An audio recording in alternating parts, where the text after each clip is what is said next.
Hi అండి, అందరికీ నమస్కారం. అందరికీ వినాయక చవితి శుభాకాంక్షలు.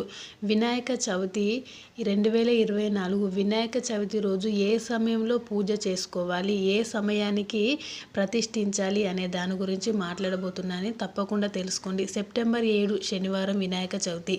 ఈ రోజు ఏ సమయంలో పూజ చేసుకోవాలి, శుభముహూర్తం ఏంటి, గణపతి నవరాత్రులు ఎప్పటి నుంచి ఎప్పటి వరకు జరుగుతుంటాయి, చవితి రోజు పూజ ఏ సమయంలో చేసుకోవాలో తెలుసుకుందాం.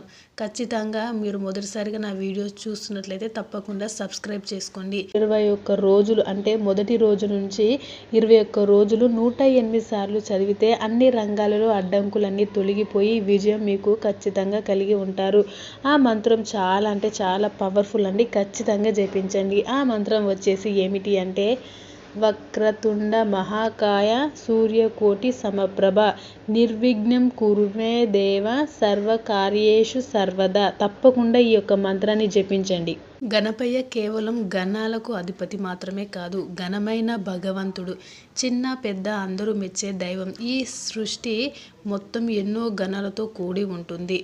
ఆ గణాలను శాసించే మహాశక్తివంతుడు లంబోదరుడు. అందుకే ఏది ప్రారంభించినా నిర్విఘ్నంగా సాగిపోవాలని కోరుకుంటూ ఎలాంటి గణాలు అడ్డు తగలకుండా ఉండేందుకు భావించి గణపతిని పూజిస్తారు. ఈ ఏడాది 2024 వినాయక నవరాత్రులు ఎప్పటి నుంచి ఎప్పటి వరకు చవితి రోజు పూజ చేసేందుకు శుభ గడియలు ఏంటి అనేది ఖచ్చితంగా తెలుసుకోవాలి.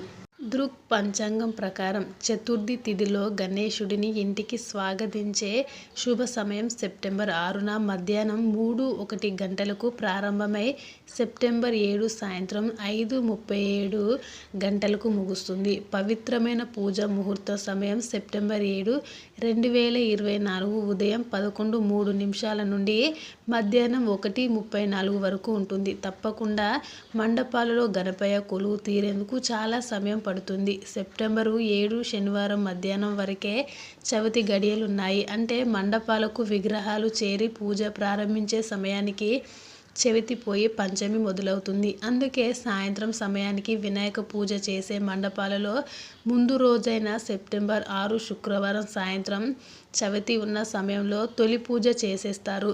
ఇక మర్నాడు పూజ ఆలస్యమైనా పర్వాలేదని కొందరి అభిప్రాయం. సెప్టెంబర్ 7 ప్రారంభమయ్యే వినాయక నవరాత్రులు సెప్టెంబర్ 16తో ముగుస్తాయి.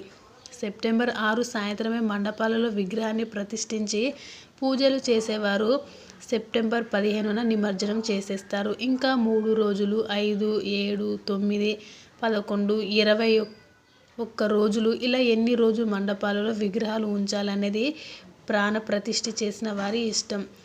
తప్పకుండా గణేశ ద్వాదశ నామ స్తోత్రము చదవండి. తప్పకుండా మంచి జరుగుతుంది.